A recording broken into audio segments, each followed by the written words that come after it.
అక్షన్ educations online classes. నేను మీ రాజు సార్ని, senior polity ఫ్యాకల్టీని. ఈరోజు పాలిటీలో భాగంగా భారత భూభాగానికి సంబంధించినటువంటి అంశాన్ని పూర్తిగా తెలుసుకుందాం.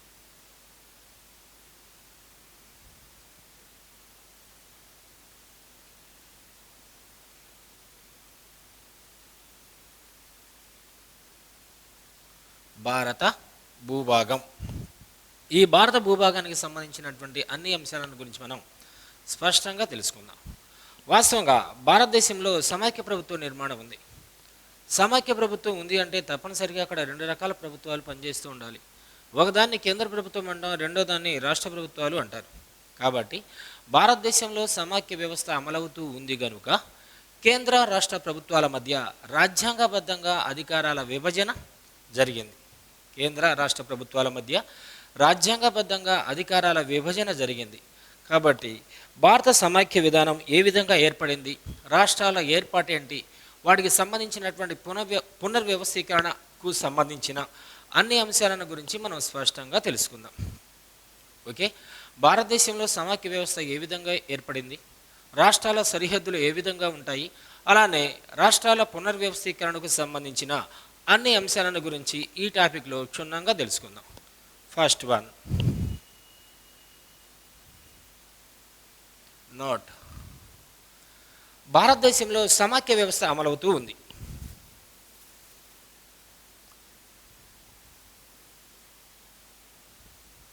భారతదేశంలో సమైక్య వ్యవస్థ అమలవుతూ ఉంది.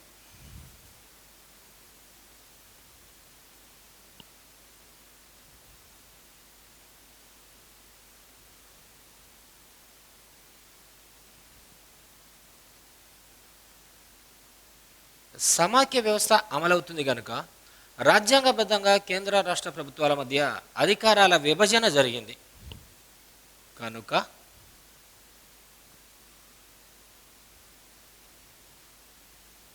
కేంద్ర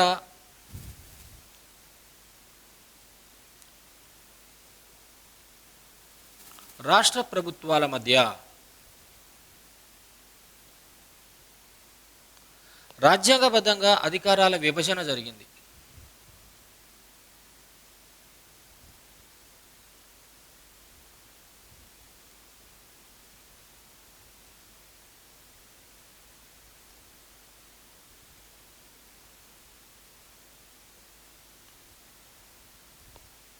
అధికారాల విభజన జరిగింది. జనరల్గా సమైక్య వ్యవస్థ ఏర్పాటు అవ్వాలి అంటే ప్రపంచవ్యాప్తంగా రెండే రకాల పద్ధతులు అందుబాటులో ఉన్నాయి అని చెప్పుకున్నాం మనం. రెండు రకాల పద్ధతులు ఉన్నాయి. ఒకటి, సైనికంగా ఆర్థికంగా బలహీనంగా ఉన్నటువంటి ఇరుగు పొరుగు దేశాలు తమకున్నటువంటి సార్వభౌమాధికారాన్ని శాశ్వతంగా వదులుకొని తామిద్దరి ఉమ్మడి ప్రయోజనం కోసం ఒక పెద్ద సమైక్య వ్యవస్థగా అవతరించడం అనేది ఒక పద్ధతి. ఈ పద్ధతిని వినియోగించుకొని ప్రపంచంలో మొదటిసారిగా సమైక్య ప్రభుత్వాన్ని ఏర్పాటు చేసుకున్నటువంటి దేశానికి ఎగ్జాంపుల్ అమెరికా.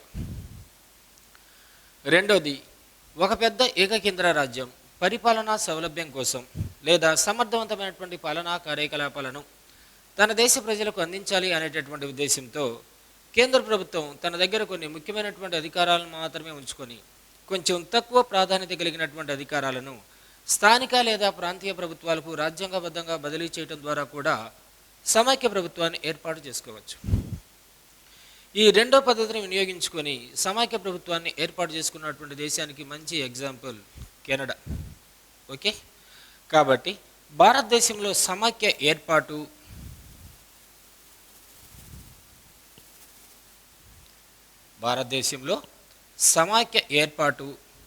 రాష్ట్రాల సరిహద్దులు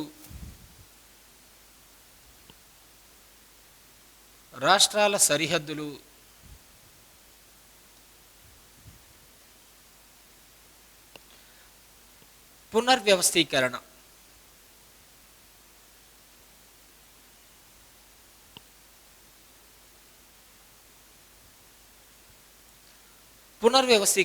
మొదలైనటువంటి అంశాలను గురించి భారత రాజ్యాంగంలోని 1వ విభాగంలోని 1 నుంచి 4 వరకు ఉన్నటువంటి అధికరణలు భారత భూభాగానికి సంబంధించిన అన్ని అంశాలను గురించి స్పష్టంగా వివరించడం జరుగుతుంది. భారతదేశంలో సమైక్య విధానం ఏ విధంగా ఏర్పాటైంది?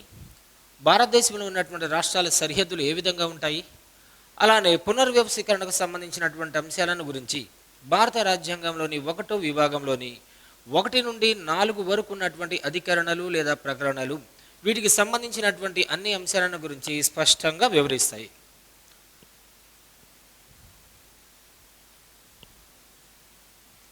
మొదలైన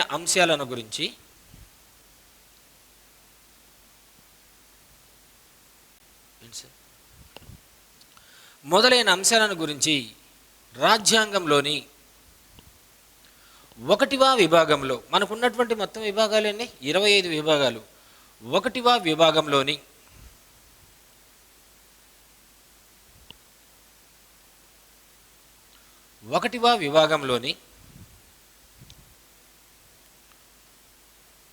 1 నుండి 4 వరకు గల అధికరణలు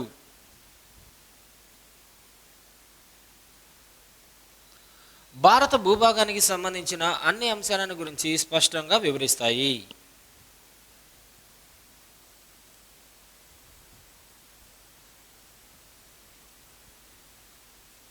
భారత భూభాగానికి సంబంధించిన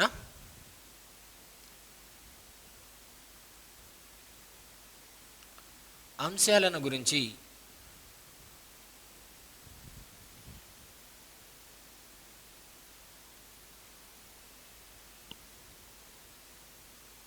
స్పష్టంగా వివరిస్తాయి.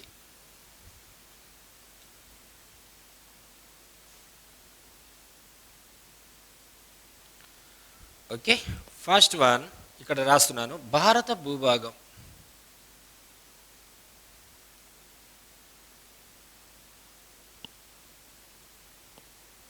భారత భూభాగం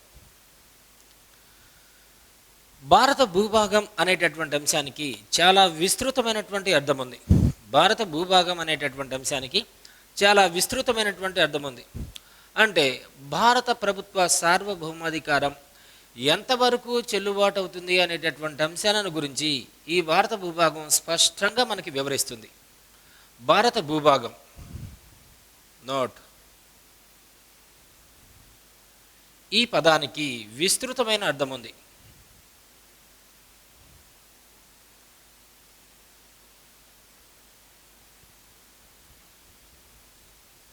విస్తృతమైన అర్థం ఉంది.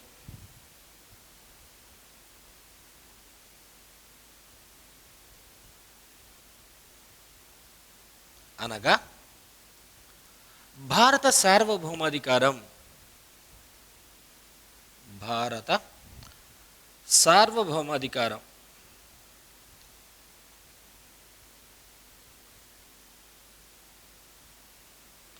ఎంతవరకు చెల్లుబాటు అవుతుంది అనేటటువంటి అంశాన్ని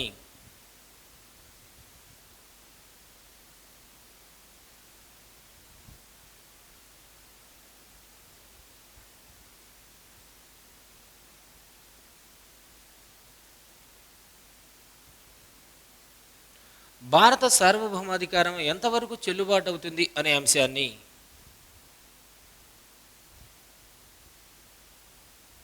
స్పష్టంగా వివరిస్తుంది.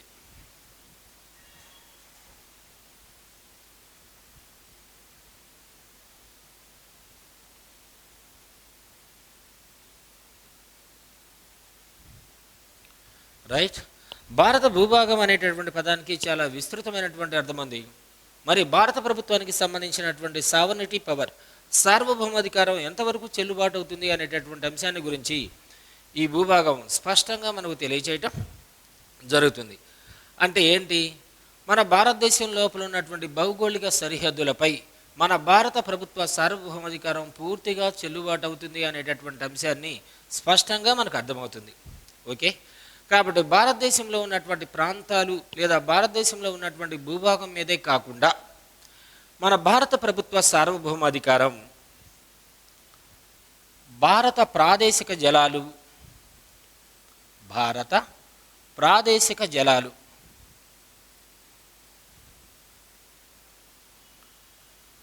భారత ప్రాదేశిక జలాలు అంటే భారత ప్రభుత్వం లేదా భారతదేశం చుట్టుపక్కల ఉన్నటువంటి సముద్ర జలాలపై కూడా మన భారత ప్రభుత్వ సార్వభౌమాధికారం పూర్తిగా చెల్లుబాటు అవుతుంది. భారత ప్రాదేశిక జలాలు 12 నాటికల్ మైళ్ళు.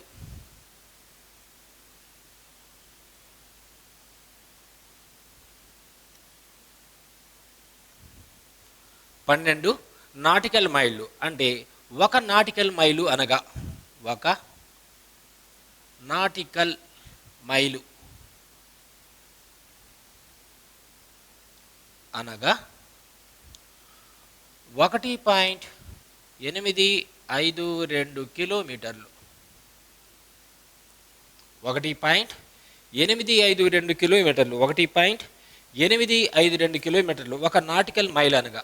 అంటే మన భారతదేశం చుట్టుపక్కల ఉన్నటువంటి సముద్ర జలాలు, ప్రాదేశిక జలాలు 12 నాటికల్ మైళ్ళ వరకు మన భారతదేశానికి సంబంధించినటువంటి సార్వభౌమాధికారం చెల్లుబాటు అవుతుంది. అంటే స్థూలంగా 22.22 కిలోమీటర్ల ప్రాదేశిక జలాలపై మన భారత ప్రభుత్వ సార్వభౌమాధికారం పూర్తిగా చెల్లుబాటు అవుతుంది అనేటటువంటి అంశాన్ని స్పష్టంగా గుర్తుంచుకోవాలి. నెక్స్ట్, విశిష్ట ఆర్థిక మండళ్ళు అంటే ఎక్స్క్లూజివ్ ఎకనామిక్ జోన్స్ అంటాం. విశిష్ట ఆర్థిక మండళ్ళు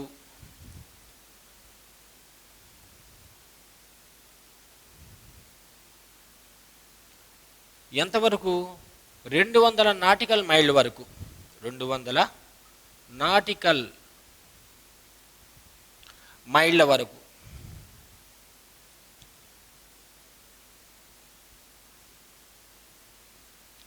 అంటే దాదాపుగా 370.4 కిలోమీటర్లు. 370.4 కిలోమీటర్ల వరకు ఆర్థిక మండళ్లపై కూడా మన భారతదేశానికి సంబంధించినటువంటి పూర్తి సార్వభౌమాధికారం చెల్లుబాటు అవుతుంది.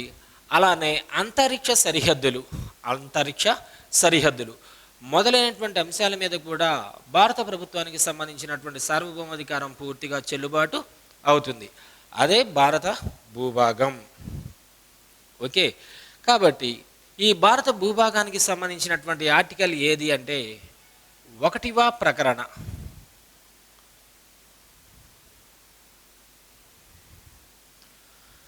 1వ ప్రకరణ. ఓకే, తర్వాత 1వ ప్రకరణ ప్రకారం భారత భూభాగం అనగా 1వ ప్రకరణ ప్రకారం భారత భూభాగం అనగా భారతదేశంలో ఉన్నటువంటి రాష్ట్రాలు, భారతదేశంలోని కేంద్రపాలిత ప్రాంతాలు, కేంద్ర ప్రభుత్వం ఆర్జించినటువంటి ప్రాంతాలు మొదలైనటువంటి అంశాలను గురించి వివరించే ప్రత్యేకమైనటువంటి ఆర్టికల్ 1వ ప్రకరణ. 1వ ప్రకరణ ప్రకారం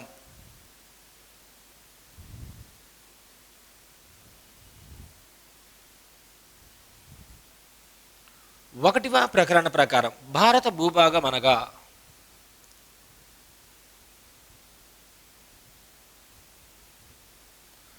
భారత భూభాగం అనగా 1వ ప్రకరణ 1వ అధికరణం ప్రకారం భారత భూభాగం అనగా రాష్ట్రాలు అంటే భారతదేశంలోని వివిధ రాష్ట్రాలు అంటే 28 రాష్ట్రాలు, కేంద్రపాలిత ప్రాంతాలు ప్రస్తుతం ఉన్నటువంటి కేంద్రపాలిత ప్రాంతాలు 8, కేంద్రపాలిత ప్రాంతాలు మరియు కేంద్ర ప్రభుత్వం ఆర్జించినటువంటి ప్రాంతాలు.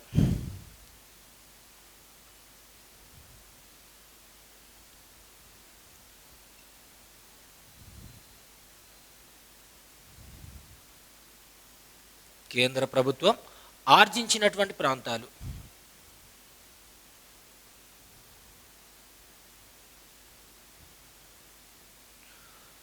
మొదలైనటువంటి అంశాలను గురించి వివరించే ప్రత్యేకమైనటువంటి ఆర్టికల్ ఏది అంటే 1వ ప్రకరణ 1వ అధికరణం ప్రకారం.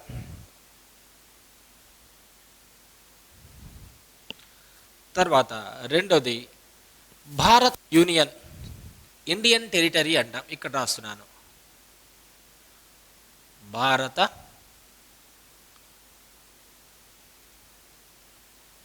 యూనియన్. దీనిలో కేవలం రాష్ట్ర ప్రభుత్వాలు మాత్రమే ఉంటాయి. భారత్ యూనియన్లో కేవలం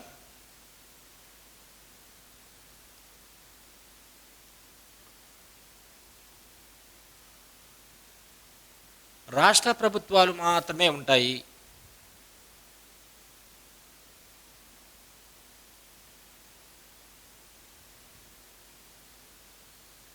ఉన్నటువంటి రాష్ట్ర ప్రభుత్వాలు కూడా చాలా పరిమితంగా మాత్రమే అధికారాలు చెలాయిస్తాయి. ఈ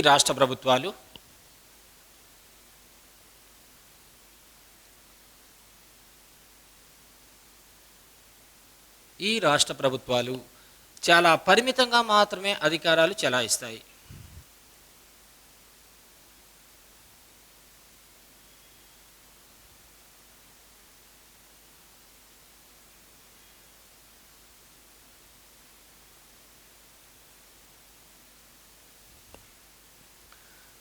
చాలా పరిమితంగా మాత్రమే అధికారాలు చెలాయిస్తాయి.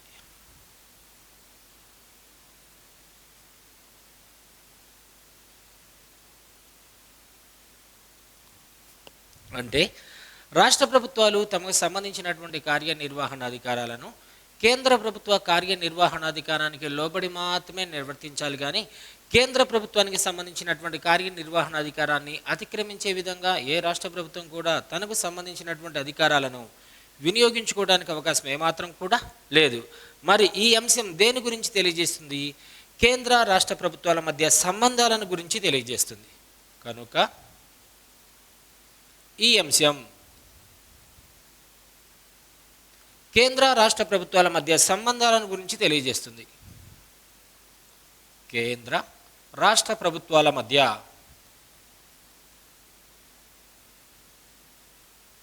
కేంద్ర రాష్ట్ర ప్రభుత్వాల మధ్య సంబంధాలను గురించి తెలియజేస్తుంది.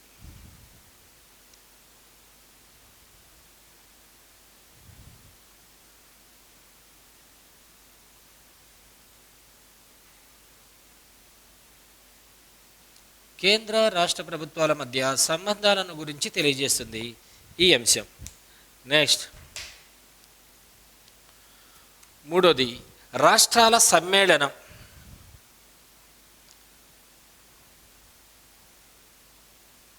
రాష్ట్రాల సమ్మేళనం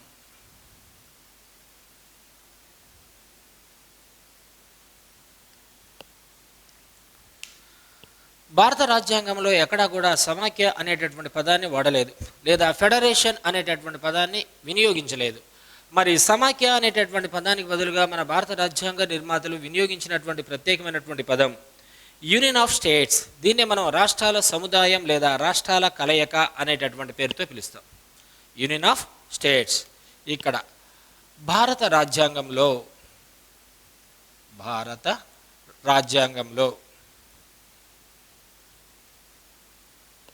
సమాఖ్య అనేటటువంటి పదాన్ని వాడలేదు.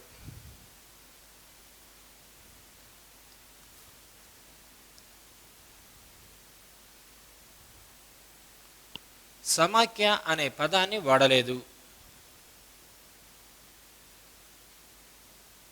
ఈ పదానికి బదులుగా యూనియన్ ఆఫ్ స్టేట్స్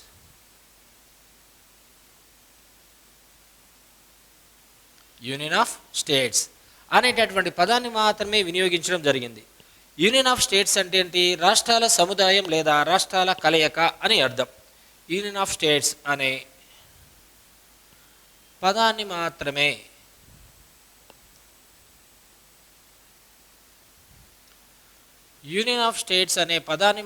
వినియోగించడం జరిగింది.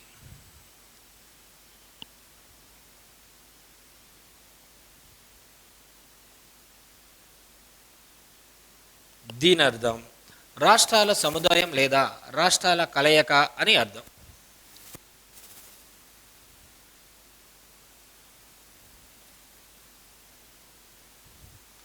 రాష్ట్రాల సముదాయం లేదా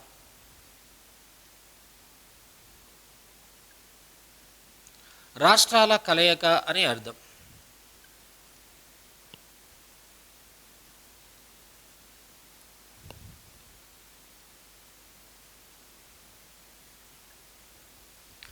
దీని అర్థం రాష్ట్రాల సముదాయం లేదా రాష్ట్రాల కలయిక అని అర్థం. ఓకే. భారత సమాఖ్య అమెరికా సమాఖ్య వలె రాష్ట్రాల మధ్య ఒప్పందం ఆధారంగా ఏర్పాటవలేదు. అలానే కెనడా ఏకకేంద్ర సమాఖ్య విభజన వల్ల ఏర్పాటు అవ్వలేదు. కొంత ప్రత్యేకమైనటువంటి పద్ధతులను వినియోగించుకొని మన భారతదేశ రాజకీయ వాతావరణానికి అనువయ్యేటటువంటి ఒక ప్రత్యేకమైనటువంటి సమాఖ్య నిర్మాణ పద్ధతిని మన భారత రాజ్యాంగ నిర్మాతలు కావాలనే ప్రత్యేకంగా ఏర్పాటు చేయడం జరిగింది. నోట్: భారత సమాఖ్య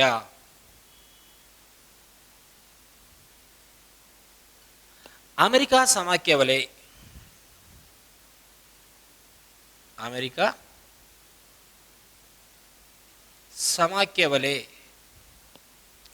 రాష్ట్రాల మధ్య ఒప్పందం ఆధారంగా ఏర్పడలేదు.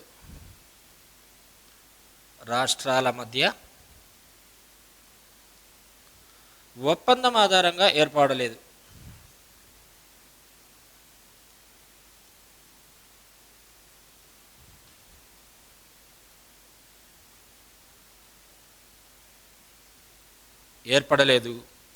అలానే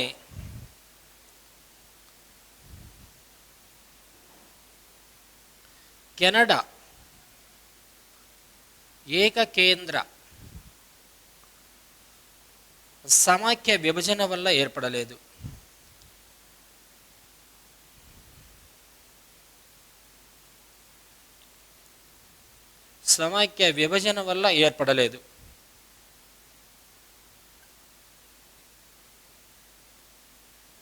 మనం ఒక ప్రత్యేకమైనటువంటి పద్ధతి ద్వారా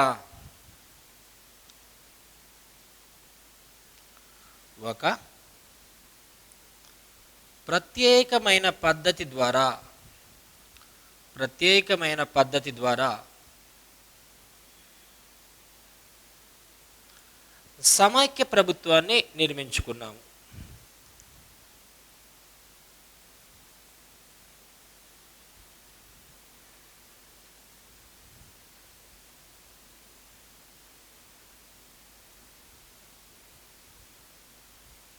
ఒక ప్రత్యేకమైన పద్ధతి ద్వారా సమైక్య ప్రభుత్వాన్ని ఏర్పాటు చేసుకున్నాం.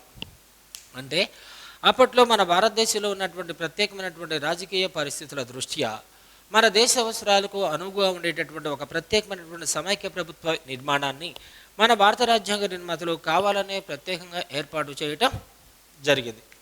ఓకే, కాబట్టి ఒప్పందం ద్వారా ఏర్పాటు అవ్వలేదు.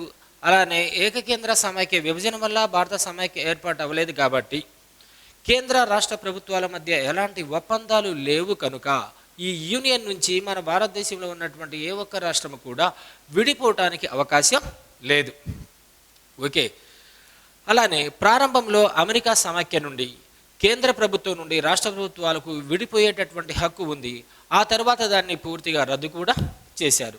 అయితే మన భారత రాజ్యాంగ నిర్మాతలు కెనడా స్ఫూర్తిని ఆదర్శంగా తీసుకొని యూనియన్ అనేటటువంటి పదాన్ని మన భారత రాజ్యాంగంలో ప్రత్యేకంగా చేర్చడం జరిగింది.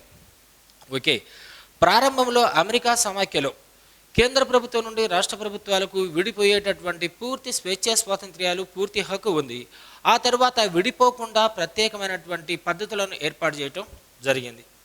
ఓకే, అయితే మన భారత రాజ్యాంగ నిర్మాతలు కెనడా సమాఖ్యను స్ఫూర్తిగా తీసుకొని మన భారత రాజ్యాంగంలో యూనియన్ అనేటటువంటి పదాన్ని ప్రత్యేకంగా చేర్చడం జరిగింది. కాబట్టి భారత సమాఖ్యను విచ్ఛిన్న రాష్ట్రాల అవిచ్ఛిన్న యూనియన్గా పేర్కొంటారు. రైట్, ఇక్కడ రాస్తున్నాను. నోట్: కేంద్ర రాష్ట్ర ప్రభుత్వాల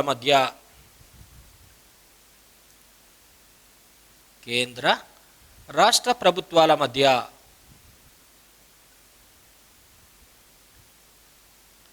ఒప్పందం లేదు కనుక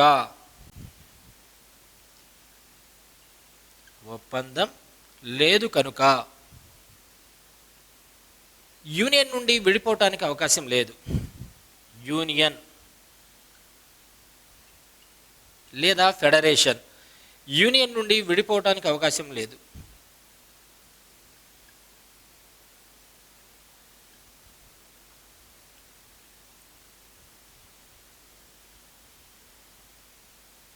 యూనియన్ నుండి విడిపోవడానికి అవకాశం లేదు. ఓకే, కాబట్టి అమెరికా సమాఖ్యలో కేంద్ర ప్రభుత్వం నుండి అమెరికా సమాఖ్య ప్రారంభంలో అది కూడా అమెరికా సమాఖ్య ప్రారంభంలో కేంద్ర ప్రభుత్వం నుండి రాష్ట్ర ప్రభుత్వాలకు విడిపోయేటటువంటి హక్కు కలదు. ఆ తర్వాత ఆ హక్కును పూర్తిగా రద్దు చేయటం కూడా జరిగింది.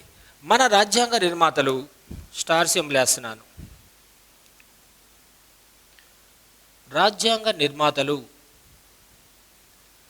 కెనడా సమాఖ్యను ఆదర్శంగా తీసుకొని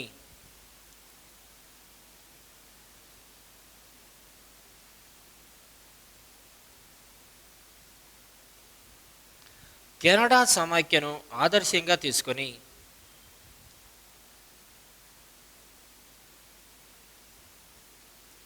యూనియన్ అనేటటువంటి పదాన్ని రాజ్యాంగంలో చేర్చడం జరిగింది.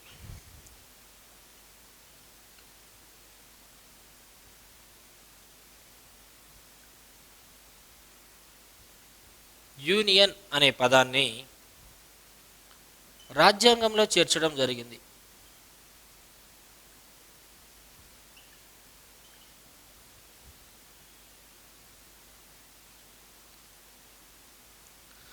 కనుకనే భారత సమాఖ్యను విచ్ఛిన్న రాష్ట్రాల అవిచ్ఛిన్న యూనియన్గా అభివర్ణిస్తారు. భారత సమాఖ్యను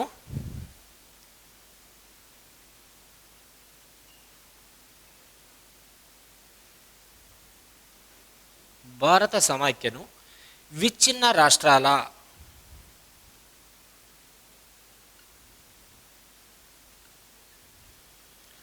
అవిచ్ఛిన్న సమాఖ్యగా అభివర్ణిస్తారు.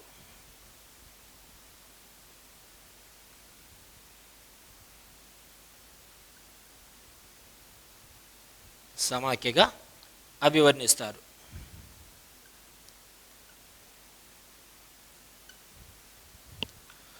ఓకే, అయితే మన భారతదేశం సమాఖ్యలో సంపూర్ణ సమాఖ్య ప్రభుత్వ లక్షణాలు లేవు కాబట్టి భారత సమాఖ్యను అర్ధ సమాఖ్యగా అభివర్ణించినటువంటి వ్యక్తి ఎవరు అంటే కేసీ వేర్. భారత సమాఖ్యను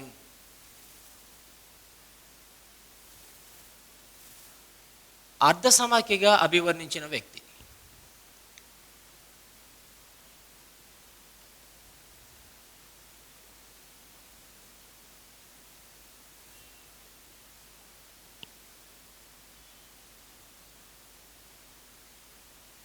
కేసీ వేర్. భారత సమాఖ్యను అర్ధ సమాఖ్యగా అభివర్ణించినటువంటి వ్యక్తి కేసీ వేర్. సమాఖ్యను ఇంగ్లీష్లో ఏమంటారు? ఫెడరేషన్ అంటారు. ఈ ఫెడరేషన్ అనేటటువంటి ఇంగ్లీష్ పదం ఫోడస్, FODUS, ఫోడస్ అనే లాటిన్ భాషా పదం నుండి వచ్చింది. లాటిన్ భాషలో ఫోడస్ అంటే ఒప్పందం లేదా వడంబడిక అని అర్థం. రైట్. అంటే మన భారతదేశంలో ఏర్పాటైనటువంటి సమాఖ్య ప్రభుత్వ నిర్మాణంలో కేంద్ర రాష్ట్ర ప్రభుత్వాల మధ్య ఎలాంటి ఒప్పందాలు, ఎలాంటి వడంబడికలు, ఎలాంటి కాంట్రాక్టులు, ఎలాంటి అగ్రిమెంట్లు లేవు కాబట్టి మన ఫెడరేషన్ నుంచి, మన యూనియన్ నుంచి రాష్ట్ర ప్రభుత్వాలు ఎట్టి సందర్భాల్లో, ఎలాంటి సందర్భాలలో కూడా విడిపోవటానికి అవకాశం ఏమాత్రం కూడా లేదు. ఓకే, అయితే ప్రపంచవ్యాప్తంగా ఉన్నటువంటి సమాఖ్య నమూనాలు 3 రకాలు. సార్ కొంచెం వేరే ఇంకివ్వండి సార్. ప్రపంచవ్యాప్తంగా రైట్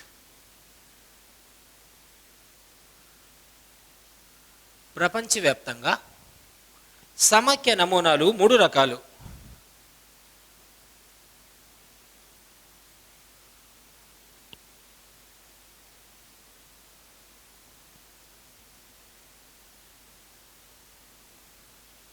ప్రపంచవ్యాప్తంగా సమైక్య నమూనాలను, ఫెడరేషన్ మోడల్స్ను ఎన్ని రకాలుగా క్లాసిఫికేషన్ చేయడం జరిగింది అంటే 3 రకాలుగా వర్గీకరించడం జరిగింది. ఒకటి ఆంగ్లో అమెరికన్ నమూనా,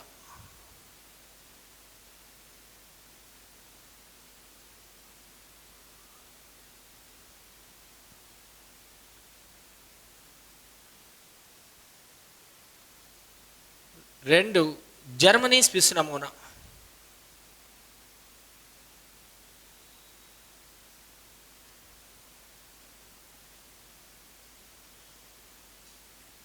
మూడు పూర్వపు సోవియట్ రష్యా నమూనా,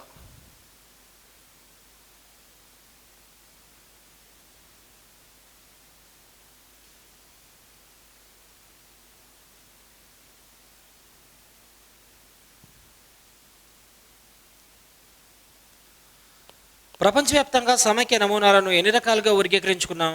3 రకాలుగా వర్గీకరించడం జరిగింది. ఓకే, ఒకదాన్ని ఏమంటాం మనం? ఆంగ్లో అమెరికన్ నమూనా, 2 జర్మనీ స్విస్ నమూనా, 3 పూర్వపు సోవియట్ రష్యా నమూనా.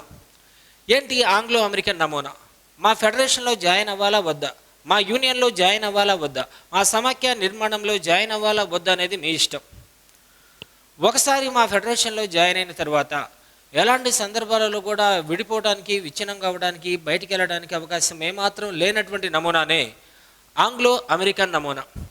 జనరల్గా సమైక్య ప్రభుత్వం అంటే తప్పనిసరిగా ఎన్ని రకాల ప్రభుత్వాలు ఉండాలని చెప్పుకున్నాం? 2 రకాల ప్రభుత్వాలు ఉండాలి అని చెప్పుకున్నాం. ఒకదాన్ని కేంద్ర ప్రభుత్వం అంటాం, రెండో దాన్ని రాష్ట్ర ప్రభుత్వాలు అంటారు. ఓకే, ఆంగ్లో అమెరికన్ నమూనా. అయితే ఈ నమూనాలో ఉన్నటువంటి ప్రత్యేకమైనటువంటి సౌకర్యం లేదా సౌలభ్యం ఏ నమూనాలు? ఆంగ్లో అమెరికన్ నమూనాలు. కేంద్ర ప్రభుత్వం రాష్ట్ర ప్రభుత్వాల విషయంలో ఎలాంటి సందర్భాల్లో కూడా జోక్యం చేసుకోదు. రాష్ట్ర ప్రభుత్వాలు సర్వస్వతంత్రంగా తనకిష్టం వచ్చినటువంటి రీతిలో పాలనా కార్యకలాపాలను కొనసాగించుకోవడానికి అవకాశం ఉన్నటువంటి ప్రత్యేకమైనటువంటి నమూనానే మనం ఆంగ్లో అమెరికన్ నమూనా అనేటటువంటి పేరుతో పిలుస్తాం. దీనికి బెస్ట్ ఎగ్జాంపుల్ అమెరికా. రెండోది జర్మనీ స్విస్ నమూనా. ఇది కూడా సేమ్. మా ఫెడరేషన్లో జాయిన్ అవ్వాలా వద్దా అనేది మీ ఇష్టం. ఒకసారి మా ఫెడరేషన్లో జాయిన్ అయిన తర్వాత ఎలాంటి సందర్భాల్లో కూడా బయటికి వెళ్ళడానికి అవకాశం ఏమాత్రం కూడా లేదు ఈ నమూనాలో కూడా, లైక్ దట్ జర్మనీ స్విస్ నమూనాలో కూడా. అయితే ఇక్కడ ఉన్నటువంటి ఇబ్బంది, కేంద్ర ప్రభుత్వం రాష్ట్ర ప్రభుత్వాల విషయంలో తరచూ జోక్యం చేసుకుంటూ ఉంటుంది. రాష్ట్ర ప్రభుత్వాలు సర్వస్వతంత్రంగా పాలించుకోవడానికి అవకాశం లేనటువంటి ప్రత్యేకమైనటువంటి నమూనానే జర్మనీ స్విస్ నమూనా. దీనికి బెస్ట్ ఎగ్జాంపుల్ ఇండియా రెండో నమూనాకి. ఎందుకు? కేంద్ర ప్రభుత్వం రాష్ట్ర ప్రభుత్వాల విషయంలో తరచూ జోక్యం చేసుకుంటూనే ఉంటుంది. రాష్ట్ర ప్రభుత్వాలు కూడా తమకు సంబంధించినటువంటి కార్యనిర్వహణ అధికారాలను కేంద్ర ప్రభుత్వ కార్యనిర్వహణ అధికారానికి లోబడి మాత్రమే నిర్వర్తించాలి, కానీ రాష్ట్రాలు సర్వస్వతంత్రంగా తనకిష్టం వచ్చినటువంటి రీతిలో పాలించుకోవడానికి అవకాశం ఏమాత్రం కూడా లేదు. కాబట్టి దీనికి బెస్ట్ ఎగ్జాంపుల్ ఇండియా రెండో నమూనాకి. 3 పూర్వ సోవియట్ రష్యా నమూనా. సేమ్. మా ఫెడరేషన్లో జాయిన్ అవ్వాలా వద్దా అనేది మీ ఇష్టం. ఒకసారి మా సమైక్యలో జాయిన్ అయిన తరువాత మా విధి విధానాలు, మా పాలసీస్, మా ప్రోగ్రామ్స్, మా స్కీమ్స్ మీకు నచ్చకపోయినట్లయితే మీరు ఎప్పుడైనా బయటికి వెళ్ళిపోవడానికి అవకాశం ఉన్నటువంటి ప్రత్యేకమైనటువంటి నమూనానే సోవియట్ రష్యా నమూనా. దాన్నే మనం పూర్వపు సోవియట్ రష్యా నమూనా అంటాం. కాబట్టి ఈరోజు రష్యా పూర్తిగా విచ్ఛిన్నం అయిపోయింది. ఓకేనా? దీనికి బెస్ట్ ఎగ్జాంపుల్ ఏది అంటే రష్యా. నెక్స్ట్, ఇప్పటి వరకు మనం చెప్పుకుంది 1వ ఆర్టికల్కి సంబంధించినటువంటి సంపూర్ణమైనటువంటి సమాచారం. ఇప్పుడు 2వ ప్రకరణ.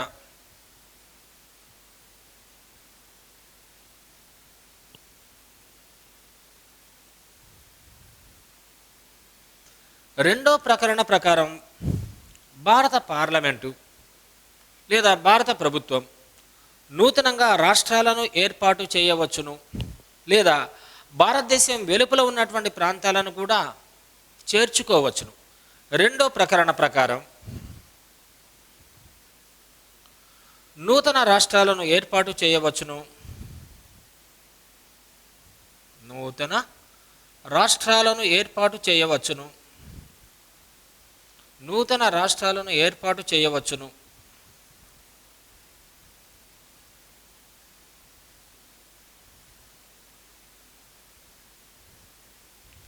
మరియు భారతదేశం వెలుపలి ప్రాంతాలను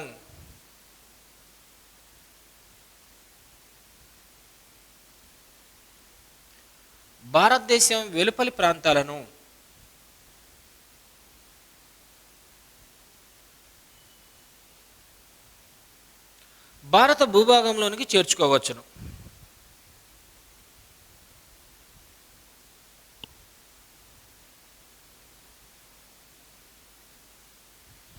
భారతదేశం వెలుపలి ప్రాంతాలను భారత భూభాగంలోనికి చేర్చుకోవచ్చును.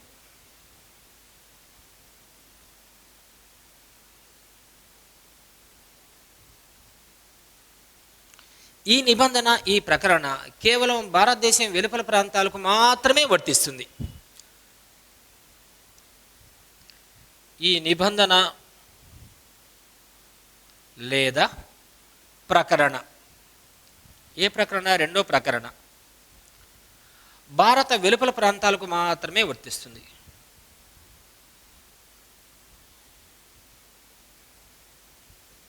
భారత్ వెలుపలి ప్రాంతాలకు మాత్రమే వర్తిస్తుంది.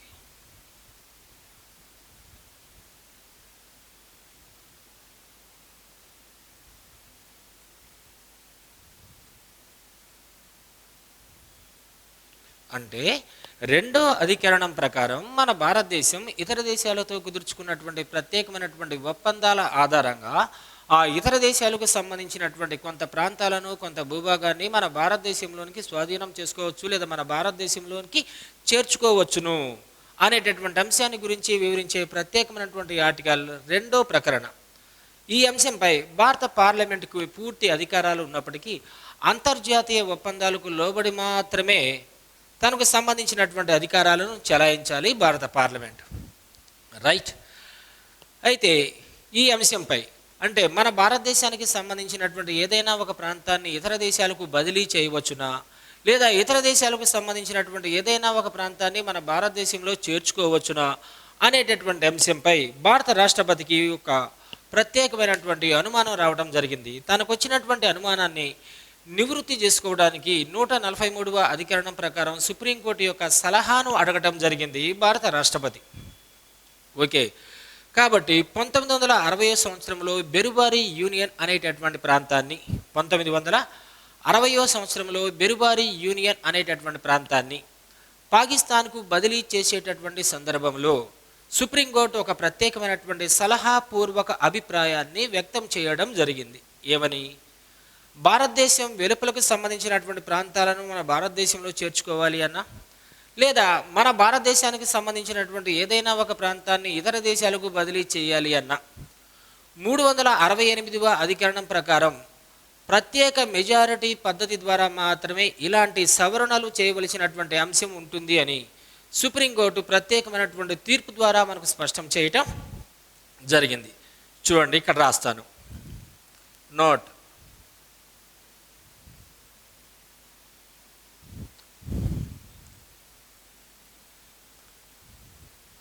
భారత భూభాగాలను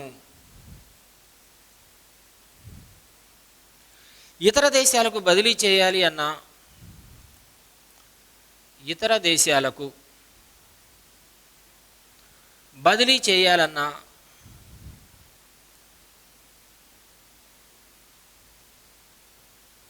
లేదా ఇతర ప్రాంతాలను, ఇతర దేశ ప్రాంతాలను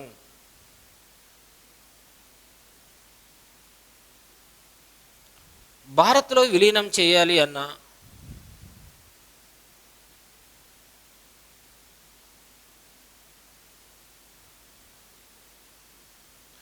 భారత్లో విలీనం చేయాలి అన్న 368వ అధికరణం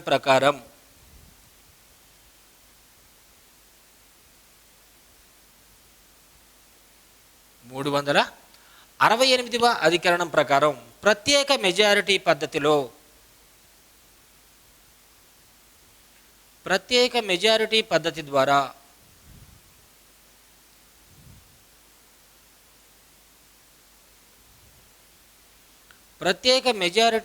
ద్వారా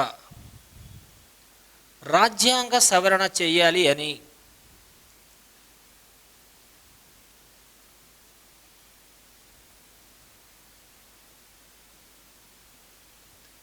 1960 బెరుబారి యూనియన్ వివాదంలో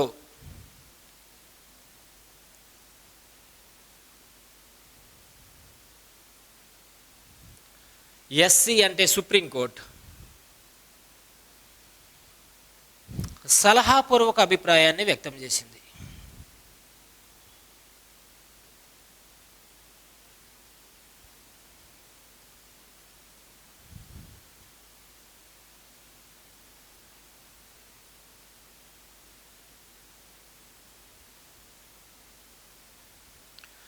కాబట్టి రెండో ప్రకరణ ఏంటమ్మా? రెండో ప్రకరణ ఏం చెప్తుంది? పార్లమెంటు రూపొందించినటువంటి ఏదైనా ఒక ప్రత్యేకమైనటువంటి చట్టం ఆధారంగా మన దేశానికి సంబంధించినటువంటి ప్రాంతాలను ఇతర దేశాలకు బదిలీ చేయొచ్చు, లేదా ఇతర దేశాలకు సంబంధించినటువంటి ఏదైనా ప్రాంతాలను మన భారతదేశంలో విలీనం చేసుకోవచ్చు. ఓకే, కాబట్టి ఇది కేవలం భారతదేశానికి వెలుపలకు సంబంధించినటువంటి ప్రాంతాలకు మాత్రమే సంబంధించిన ప్రత్యేకమైనటువంటి ప్రకరణ. అయితే మన భారతదేశానికి సంబంధించినటువంటి ప్రాంతాలను ఇతర దేశాలకు బదిలీ చేయొచ్చా చేయకూడదా అనేటటువంటి అంశంపై భారత రాష్ట్రపతికి అనుమానం వచ్చినటువంటి సందర్భంలో ఇతను సుప్రీంకోర్టు యొక్క ప్రత్యేకమైనటువంటి సలహా కోరడం జరిగింది. బెరుబారి యూనియన్ వివాదం 1960 సంవత్సరంలో మన దేశానికి సంబంధించినటువంటి ఏదైనా ఒక ప్రాంతాన్ని ఇతర దేశాలకు బదిలీ చేయాలి అన్నా, ఇతర దేశాలకు సంబంధించినటువంటి ఏదైనా ఒక ప్రాంతాన్ని మన భారతదేశంలో విలీనం చేసుకోవాలి అన్నా 368వ అధికరణం ప్రకారం ప్రత్యేకమైనటువంటి మెజారిటీతో మాత్రమే రాజ్యాంగ సవరణ చేయాలి అని సుప్రీంకోర్టు ఒక ప్రత్యేకమైనటువంటి సలహాపూర్వక అభిప్రాయాన్ని బెరుబారి యూనియన్ వివాదంలో మనకి ప్రత్యేకంగా స్పష్టంగా వివరించడం జరిగింది. ఓకే, అయితే ఇక్కడ అభ్యర్థులు గుర్తుంచుకోవాల్సినటువంటి మరికొన్ని ముఖ్యమైనటువంటి అంశాలు అంటే ఇతర దేశాలకు సంబంధించినటువంటి ప్రాంతాలను మన భారతదేశంలో జాయిన్ చేసుకోవాలి అంటే ఏం చేయాలి? 368వ అధికరణం ప్రకారం ప్రత్యేకమైనటువంటి మెజారిటీ పద్ధతి ద్వారా మాత్రమే రాజ్యాంగ సవరణ ప్రక్రియను పూర్తి చేసిన తర్వాత మాత్రమే ఏదైనా ఒక ప్రాంతాన్ని ఏదైనా ఈ ప్రాంతాన్ని మరో దేశానికి బదిలీ చేయొచ్చు. ఎగ్జాంపుల్ చెప్తాను, ఇక్కడ రాస్తున్నాను ఎగ్జాంపుల్.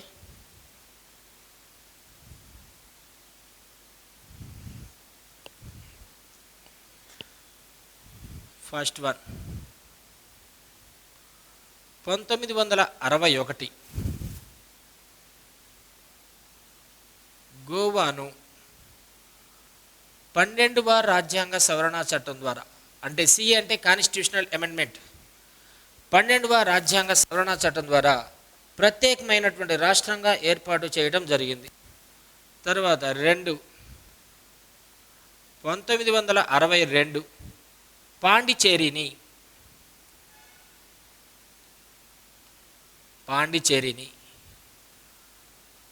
14వ రాజ్యాంగ సవరణ ద్వారా నూతన రాష్ట్రంగా ఏర్పాటు చేయటం జరిగింది. మూడో ఎగ్జాంపుల్ 1975 సిక్కింను 36వ రాజ్యాంగ సవరణ చట్టం ద్వారా ఒక ప్రత్యేకమైనటువంటి రాష్ట్రంగా ఏర్పాటు చేయటం జరిగింది. ఇక్కడ స్పెషల్ నోట్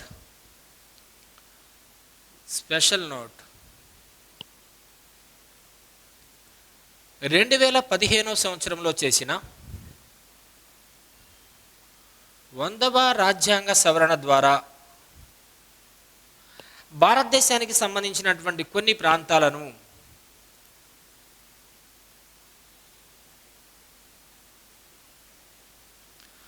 భారతదేశానికి సంబంధించిన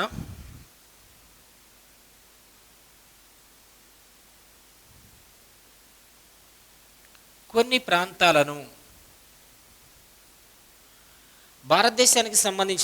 ప్రాంతాలను బంగ్లాదేశ్కు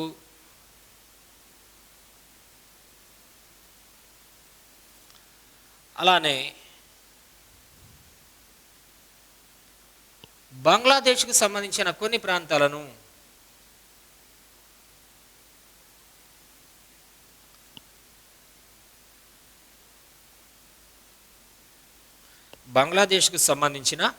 కొన్ని ప్రాంతాలను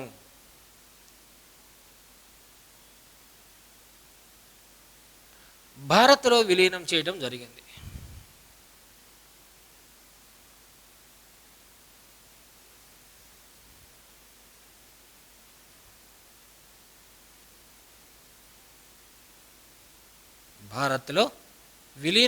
జరిగింది. మన భారత భూభాగంలోని ఏ మార్పునైనా సాధారణ మెజారిటీ పద్ధతి ద్వారా సవరించవచ్చు. కానీ ఇతర దేశాలకు సంబంధించినటువంటి ప్రాంతాలను మనలో విలీనం చేసుకోవాలి అన్నా, మన దేశానికి సంబంధించినటువంటి ప్రాంతాలను ఇతర దేశాలకు బదిలీ చేయాలి అన్నా ప్రత్యేకమైనటువంటి మెజారిటీ పద్ధతి ద్వారా మాత్రమే రాజ్యాంగ సవరణ చేయాలి అనేటటువంటి అంశాన్ని సుప్రీంకోర్టు బెరుబారి యూనియన్ వివాదంలో స్పష్టమైనటువంటి తీర్పు ద్వారా మనకు వ్యక్తం చేయటం జరిగింది. ఓకే,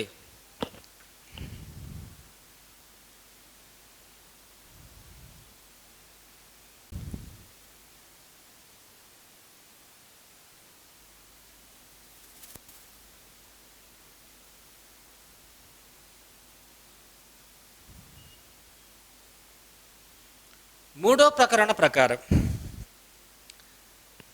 ఏదైనా ఒక నూతన రాష్ట్రాన్ని ఏర్పాటు చేయాలి అన్నా, రాష్ట్ర విస్తీర్ణాన్ని పెంచాలి అన్నా, రాష్ట్ర విస్తీర్ణాన్ని తగ్గించాలి అన్నా, రాష్ట్రాల సరిహద్దుల్లో మార్పులు చేర్పులు చేయాలి అన్నా, రాష్ట్రాలకు నూతనంగా పేర్లు పెట్టాలి అన్నా, మూడవ అధికరణం ప్రకారం అంతిమ నిర్ణయాధికారం కేవలం భారత పార్లమెంటుకు మాత్రమే ఉంటుంది. కానీ రాష్ట్ర ప్రభుత్వాలకు లేదా రాష్ట్ర శాసనసభలకు ఈ అంశాలపై ఎలాంటి నిర్ణయాధికారం ఉండదు. రైట్. మూడో అధికరణం ప్రకారం ఫస్ట్ వన్, నూతన రాష్ట్రాన్ని ఏర్పాటు చేయాలి అన్నా,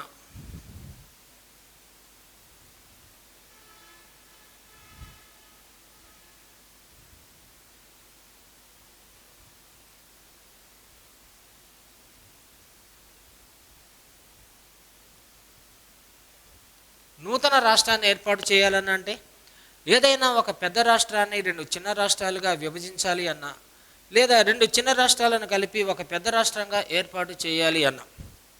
ఓకే, దీనికి బెస్ట్ ఎగ్జాంపుల్ ఆంధ్ర రాష్ట్రాన్ని మరియు హైదరాబాద్ రాష్ట్రాన్ని కలిపి ఆంధ్రప్రదేశ్ రాష్ట్రంగా ఏర్పాటు చేయటం. అలానే సమైక్య ఆంధ్రప్రదేశ్ను రెండు తెలుగు రాష్ట్రాలుగా విభజించడం, ఒకటి ఆంధ్రప్రదేశ్, రెండు తెలంగాణ అనేటటువంటి రాష్ట్రాలుగా. ఒక పెద్ద రాష్ట్రాన్ని రెండు చిన్న రాష్ట్రాలుగా విభజించాలి అన్నా, రెండు చిన్న రాష్ట్రాలను కలిపి ఒక పెద్ద రాష్ట్రంగా ఏర్పాటు చేయాలి అన్నాం. ఓకే, తర్వాత రెండో పాయింట్, రాష్ట్ర విస్తీర్ణాన్ని పెంచడం,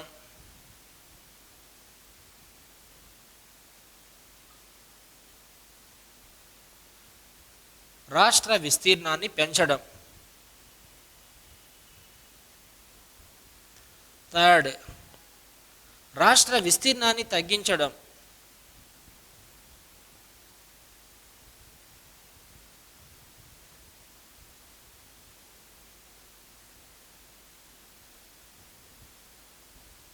రాష్ట్రాల సరిహద్దులను మార్చడం.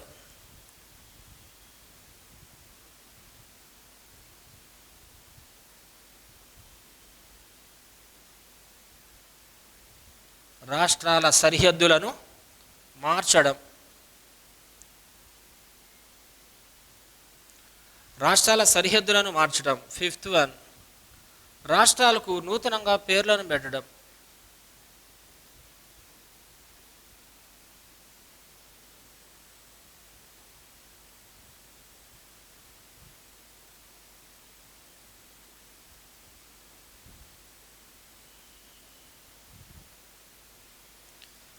మనం చెప్పుకున్నటువంటి 5 అంశాల్లో ఏవైనా మార్పులు చేర్పులు చేసేటటువంటి అంతిమ నిర్ణయాధికారం కేవలం భారత పార్లమెంటుకు మాత్రమే కలదు. కానీ రాష్ట్ర శాసనసభలకు లేదా రాష్ట్ర ప్రభుత్వాలకు ఏమాత్రం కూడా అంతిమ నిర్ణయాధికారం ఉండదు, అకార్డింగ్ ఆర్టికల్ 3 ప్రకారం.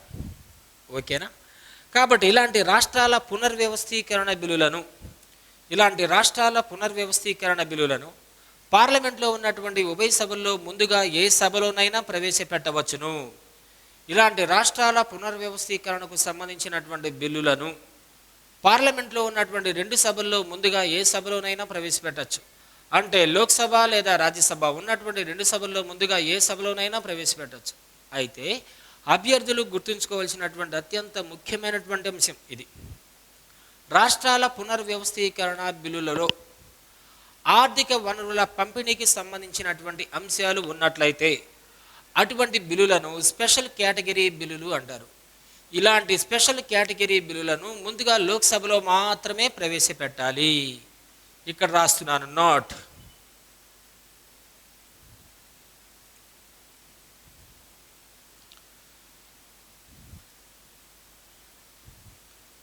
రాష్ట్రాల పునర్వ్యవస్థీకరణ బిల్లులను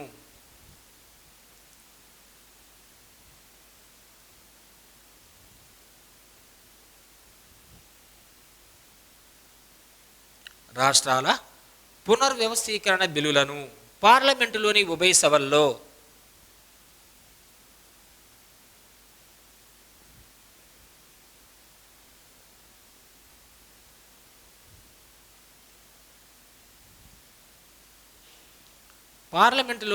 సభల్లో ముందుగా ఏ సభలోనైనా ప్రవేశపెట్టవచ్చును.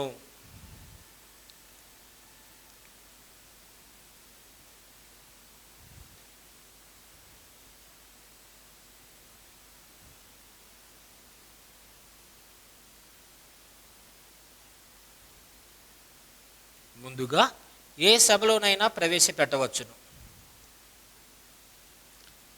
ఇక్కడ స్టార్ సింబల్ వేస్తున్నాను, గమనించాలి. రాష్ట్రాల పునర్వ్యవస్థీకరణ బిల్లు విషయంలో రాష్ట్రాల పునర్వ్యవస్థీకరణలో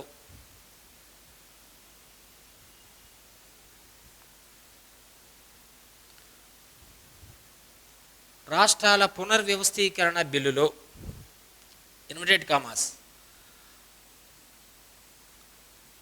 ఆర్థిక వనరుల పంపిణీ ఉన్నట్లయితే ఆర్థిక వనరుల పంపిణీ ఉన్నట్లయితే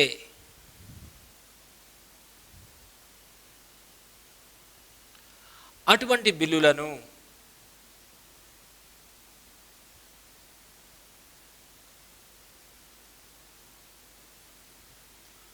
ముందుగా లోక్సభలో మాత్రమే ప్రవేశపెట్టాలి. ఎల్ఎస్ లోక్సభ,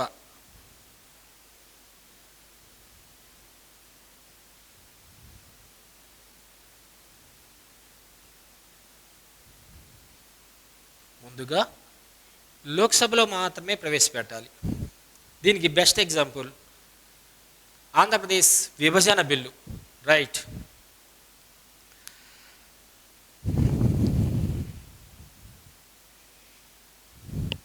ఉంచండి సార్. దీనికి సంబంధించి ఫస్ట్ పాయింట్, ఈ రాష్ట్రాల పునర్వ్యవస్థీకరణ బిల్లును పార్లమెంట్లో ప్రవేశపెట్టడానికి ముందే ప్రభావితమవుతున్న సంబంధిత రాష్ట్ర ప్రభుత్వం యొక్క అభిప్రాయాన్ని రాష్ట్రపతి కోరతాడు. రాష్ట్రపతి నిర్ణయించిన కాల పరిమితి లోపల సంబంధిత రాష్ట్ర ప్రభుత్వం తనకు సంబంధించినటువంటి అభిప్రాయాన్ని తప్పనిసరిగా తెలియచేయాలి. ఓకేనా? తప్పనిసరిగా తెలియచేయాలి ఈ విషయాలపై. ఈ తరహా బిల్లులను పార్లమెంట్లో ఉన్నటువంటి ఉభయ సభల్లో ముందుగా ఏ సభలోనైనా ప్రవేశపెట్టవచ్చు. అయితే రాష్ట్ర ప్రభుత్వం ఇచ్చినటువంటి అభిప్రాయాన్ని కేంద్ర ప్రభుత్వాలు పరిగణలోనికి తీసుకోవచ్చు, తీసుకోకపోవచ్చు. అయితే ఈ తరహా బిల్లులను సభలో ప్రవేశపెట్టాలంటే తప్పనిసరిగా రాష్ట్రపతి యొక్క ముందస్తు అనుమతి తీసుకోవాలి. ఈ అంశాన్ని 1955 సంవత్సరంలో చేసిన 5వ రాజ్యాంగ సవరణ చట్టం ద్వారా ఈ షరతులను ప్రత్యేకంగా చేర్చడం జరిగింది. ఫస్ట్ పాయింట్, ఈ తరహా బిల్లులను పార్లమెంట్లో ప్రవేశపెట్టడానికి ముందే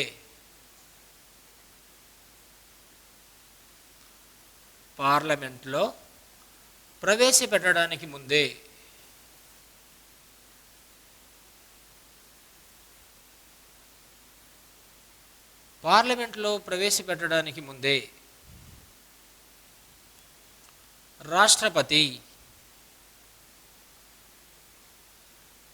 ప్రభావితమవుతున్న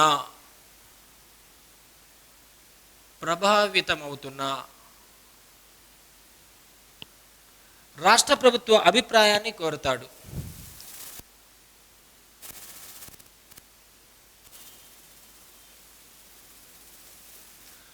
రాష్ట్ర ప్రభుత్వ అభిప్రాయాన్ని కోరతాడు.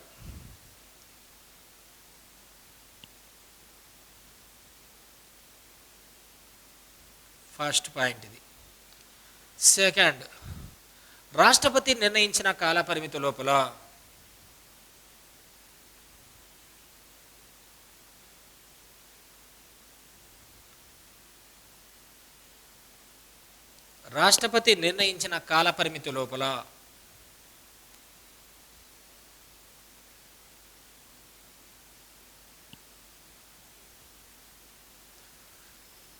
సంబంధిత రాష్ట్రం తప్పనిసరిగా తన అభిప్రాయాన్ని తెలియచేయాలి.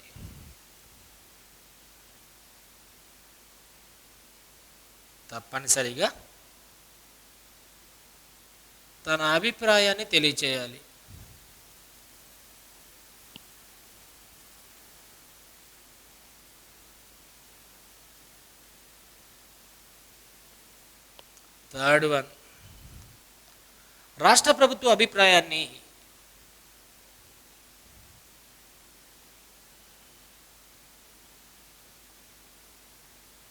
రాష్ట్ర ప్రభుత్వ అభిప్రాయాన్ని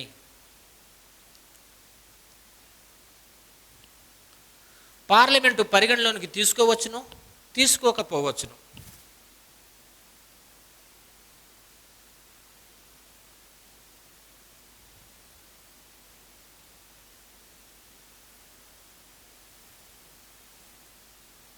పరిగణలోనికి తీసుకోవచ్చును,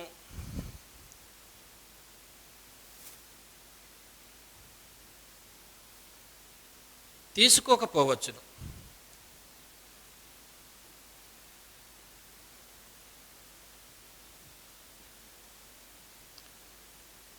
అంతిమంగా భారత పార్లమెంటు ఏవైతే నిర్ణయించుకుంటుందో దాన్ని మాత్రమే చెల్లుబాటు చేయడానికి అవకాశాలు ఉంటాయి. దీనికి బెస్ట్ ఎగ్జాంపుల్ 1966 సంవత్సరంలో పంజాబ్ నుండి హర్యానా అనేటటువంటి నూతన రాష్ట్రాన్ని ఏర్పాటు చేసేటటువంటి సందర్భంలో అప్పుడు అక్కడ ప్రత్యేకంగా 356వ అధికరణం ప్రకారం రాజ్యాంగ అత్యవసర పరిస్థితి లేదా రాష్ట్రపతి పాలన ప్రకటించడం జరిగింది.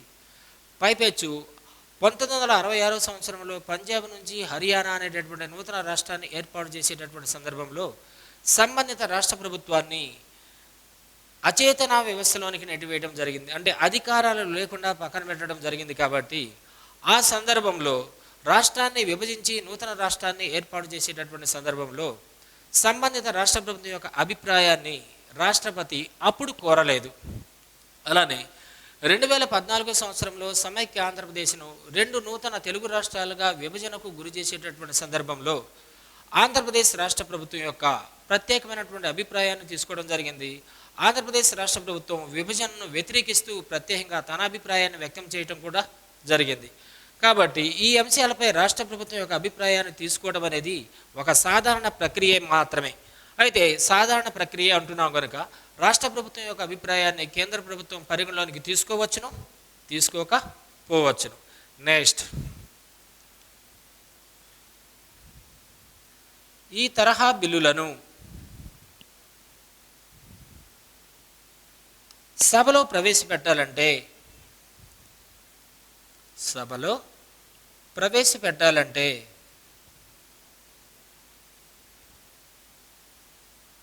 ఈ తరహా బిల్లులను సభలో ప్రవేశపెట్టాలంటే రాష్ట్రపతి యొక్క ముందస్తు అనుమతి తప్పనిసరి.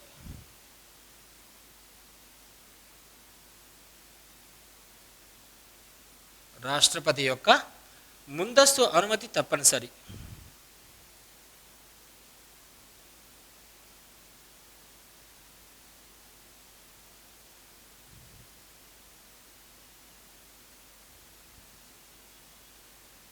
రాష్ట్రపతి అనుమతి ఇవ్వచ్చు, ఇవ్వకపోవచ్చును. రాష్ట్రపతి చర్యను మనం ఏ న్యాయస్థానంలో కూడా ప్రశ్నించడానికి అవకాశం ఏమాత్రం కూడా లేదు. ఇక్కడ నోట్ అని రాస్తున్నాను. నోట్ పై ఈ షరతులను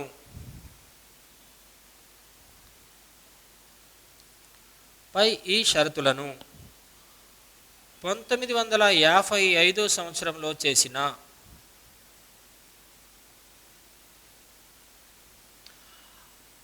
ఐదో రాజ్యాంగ సవరణ CA 5వ రాజ్యాంగ సవరణ ద్వారా చేర్చడం జరిగింది.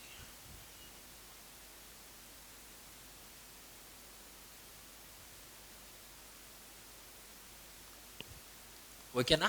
మరి ఈ తరహా బిల్లులను పార్లమెంట్లో ఉన్నటువంటి ఉభయ సభల్లో ముందుగా ఏ సభలోనైనా ప్రవేశపెట్టవచ్చు. Okay, next 5.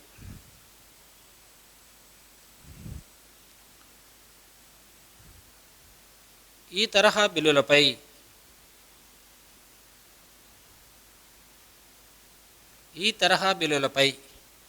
పార్లమెంటులోని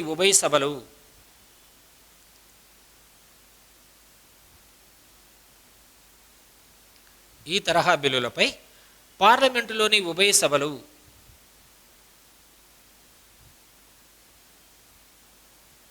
విడివిడిగా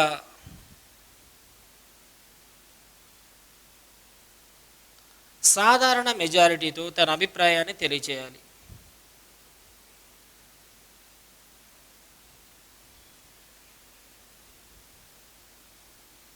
సాధారణ మెజారిటీతో తన అభిప్రాయాన్ని తెలియచేయాలి.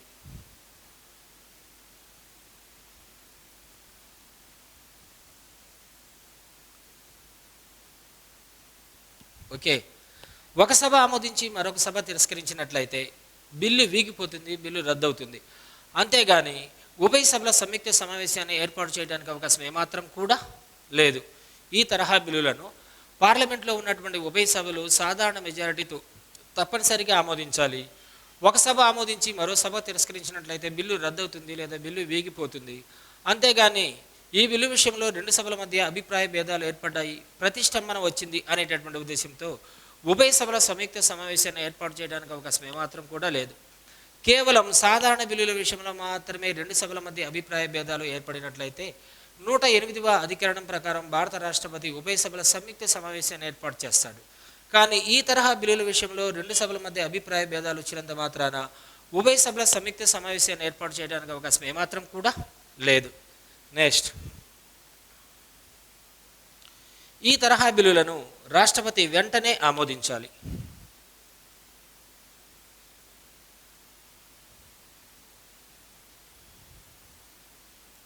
ఈ తరహా బిల్లులను రాష్ట్రపతి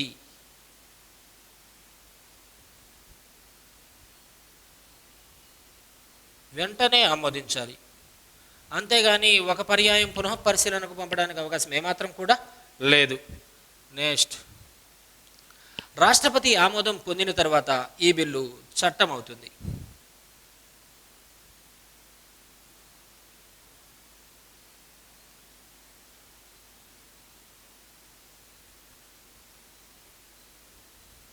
రాష్ట్రపతి ఆమోదం పొందిన తరువాత ఈ బిల్లు చట్టం అవుతుంది.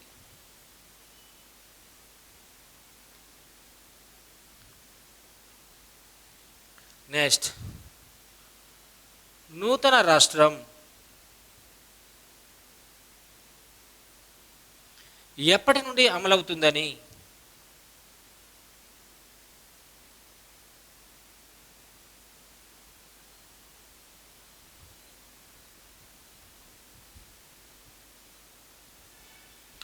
నూతన రాష్ట్రం ఎప్పటి నుండి అమలవుతుందని కేంద్ర ప్రభుత్వం ప్రకటిస్తుంది.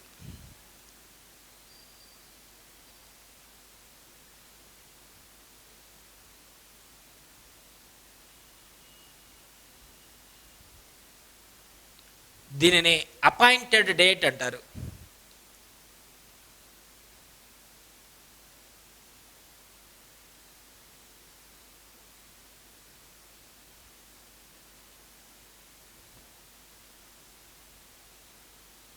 దీనిని అపాయింటెడ్ డేట్ అంటారు. రైట్.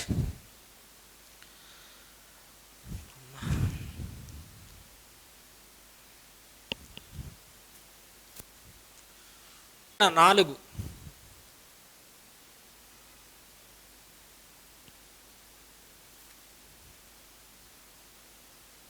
మనం ఏం చెప్పుకున్నాం? భారత భూభాగానికి సంబంధించినటువంటి అంశాలను గురించి వివరించేటటువంటి ఆర్టికల్స్ భారత రాజ్యాంగంలోని 1వ విభాగంలో 1 నుంచి 4 వరకు ఉన్నటువంటి అధికరణలు భారత భూభాగానికి సంబంధించిన అన్ని అంశాలను గురించి స్పష్టంగా వివరించడం జరుగుతుంది అన్నాను. 3 అయిపోయింది. 4వ ప్రకరణ పునర్వ్యవస్థీకరణ జరిగిన తరువాత జరిగే పరిణామాలను గురించి తెలియజేస్తుంది.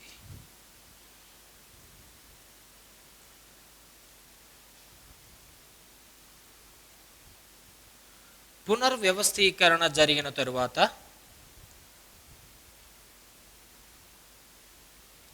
జరిగే పరిణామాలను గురించి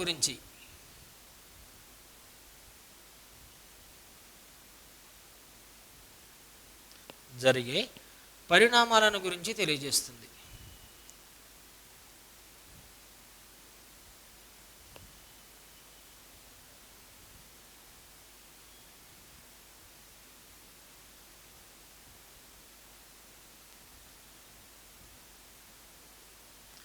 పునర్వ్యవస్థీకరణ జరిగిన తరువాత జరిగే పరిణామాలను గురించి తెలియజేస్తుంది అనగా భారత రాజ్యాంగంలోని 2 మరియు 3 ప్రకరణల ప్రకారం ఏవైనా సవరణలు చేసినట్లయితే దానికి అనుగుణంగా 1 మరియు 4 షెడ్యూల్లో పేర్కొన్నటువంటి అంశాలను కూడా సవరించాలి. అయితే వీటి కోసం భారత పార్లమెంటు ప్రత్యేకంగా చట్టాన్ని రూపొందించవలసినటువంటి అవసరం లేదు. 2, 3 ప్రకటనలను సవరించినట్లయితే దానికి అనుగుణంగా 1 మరియు 4 షెడ్యూల్లో పేర్కొన్నటువంటి అంశాలు కూడా వాటంతటవే మారతాయి అనేటటువంటి అంశాన్ని గురించి వివరించే ప్రత్యేకమైనటువంటి అధికరణం 4వ అధికరణం. నోట్: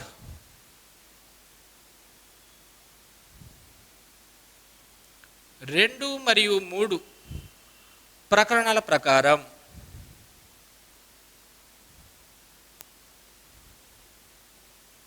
సవరణలు చేసినట్లయితే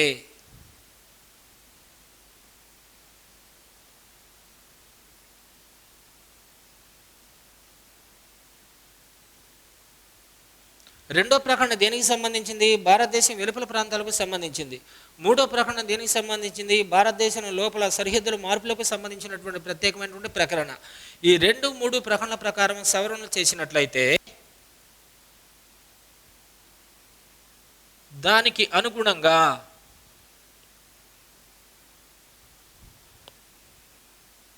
1 మరియు 4 షెడ్యూల్లో పేర్కొన్న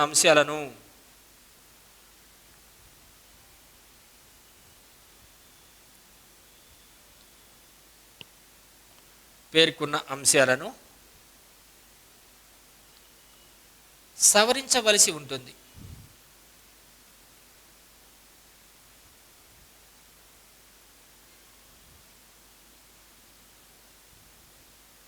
అంటే దీనికోసం పార్లమెంటు ప్రత్యేకంగా చట్టాలను రూపొందించవలసినటువంటి అవసరం లేదు.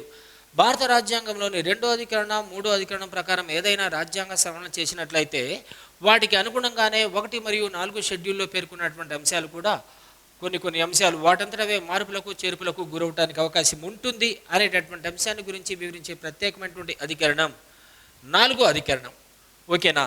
ఇప్పుడు పునర్వ్యవస్థీకరణ వివాదాలపై సుప్రీంకోర్టు ఇచ్చినటువంటి తీర్పులు. నోట్: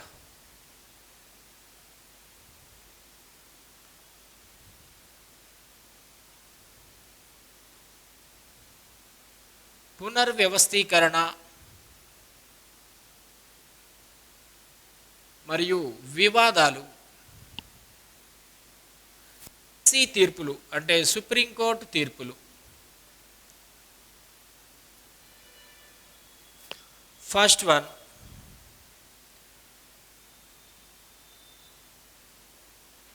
బెరుబారి యూనియన్ వివాదం.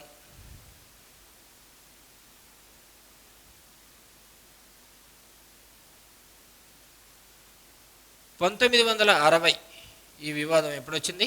1962.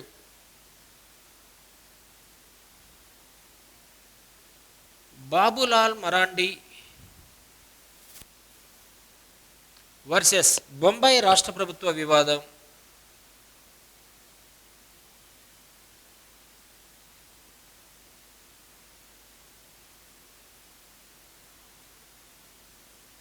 ఎప్పుడు వచ్చింది ఇది? 1960. మూడోది పంజాబ్ రాష్ట్ర ప్రభుత్వం వర్సెస్ యూనియన్ ఆఫ్ ఇండియా వివాదం. యూనియన్ ఆఫ్ ఇండియా వివాదం ఇది 1982లో వచ్చింది ఈ వివాదం. ఫోర్త్ వన్,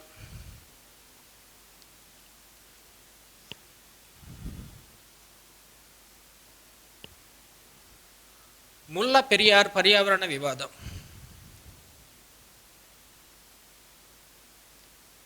ముల్లా పెరియార్ పర్యావరణ వివాదం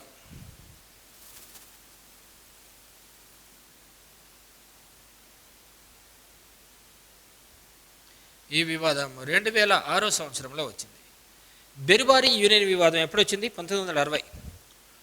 బెరుబారి అనేటటువంటి ఈ ప్రత్యేకమైనటువంటి ప్రాంతం పశ్చిమ బెంగాల్ రాష్ట్రంలో 9 చదరపు మైళ్ళ విస్తీర్ణంలో కలిగినటువంటి ఒక ప్రత్యేకమైనటువంటి ప్రాంతం.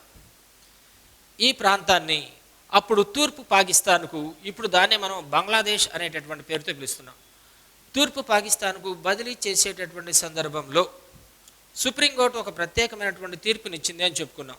ఏంటి ఆ తీర్పు? మన దేశానికి సంబంధించినటువంటి ఏదైనా ఒక ప్రాంతాన్ని ఇతర దేశాలకు బదిలీ చేయాలి అన్నా, ఇతర దేశాలకు సంబంధించినటువంటి ఏదైనా ఒక ప్రాంతాన్ని మన భారత్లో విలీనం చేయాలి అన్నా సాధారణ మెజారిటీ పద్ధతి సరిపోదు. ఎందుకు? ఈ అంశాన్ని గురించి మౌలిక రాజ్యాంగంలో ఎక్కడా ఎలాంటి ప్రస్తావన లేదు కాబట్టి 2/3 ప్రత్యేకమైనటువంటి మెజారిటీ పద్ధతి ద్వారా 368వ అధికరణం ప్రకారం రాజ్యాంగాన్ని సవరించాలి అని చెప్పి సుప్రీంకోర్టు తీర్పు చెప్పింది. 2 బాబులాల్ మరాండి వర్సెస్ బొంబాయి రాష్ట్ర ప్రభుత్వ వివాదం. బాబులాల్ మరాండి వర్సెస్ బొంబాయి రాష్ట్ర ప్రభుత్వ వివాదం. Sir sir sir